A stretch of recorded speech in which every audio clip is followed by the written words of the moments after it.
السلام عليكم احبائي، كنتمنىكم تكونوا بألف صحه يا ربي. انا رجعت لكم عاوتاني بوصفه جديده بعد غياب طويل، استسمح لي ظروف منعتني عليكم، ولكن راكم ديما في القلب ديما في البال. ندوز الوصفه ديالنا اللي هي الانشوبه او الشرن او مع الطبق الثاني اللي هو بوزروك. هنايا الانشوبه ديالي غسلتها مزيان.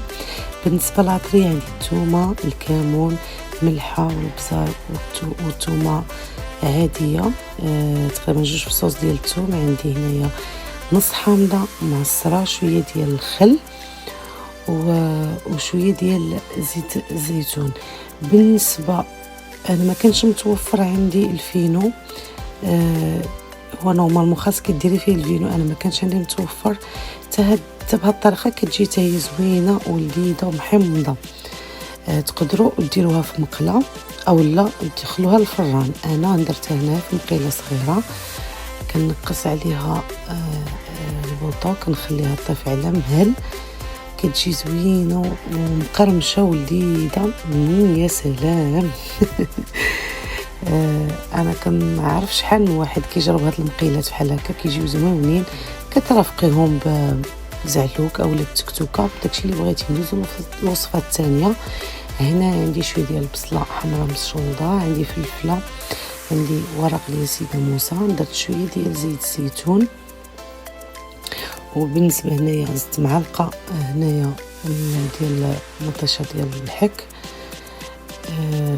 وعندي هنايا شويه ديال الكمون،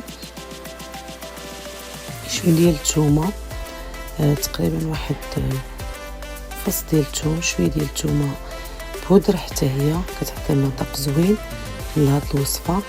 هنا غنديرو غير شويه ديال الملحه وشويه ديال البزار، وكنشحروا هاد المقيله هادي على بوطه مهيله حتى كتاخد داك اللون ديالها، كتجي بحال الكريمه.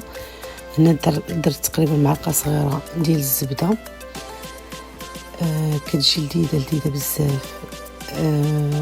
بالنسبه للشرن انا هنايا غطيت عليه واحد شويه باش كيطيب حتى من الداخل ديالو، كتنقصوه عليه مزيان حتى هو البوطه باش كيطيب على خاطره. هنا نص حامضه معصره، وعندي هنايا القشطه الطريه كتعطي واحد المذاق زوين في هاد البوزروك هذا. ما عرفتش نتوما واش كتقولوا ليه لانشوفي تايلي بالفرنسي. المهم كيجي زوين. كنتمنى انكم تجربوا هاد الطبق هذا، وما تنسونيش من التعاليق ديالكم زوينه كيف العاده، واي سؤال مرحبا ان شاء الله غنجاوبكم عليهم. حتى هو كتنقصوا عليه البوطه على مهل كيطيب شويه باش تخليه يطيب من الداخل حتى هو مزيان. هادو هما الاطباق ديالي ديال اليوم اللي حضرت معكم.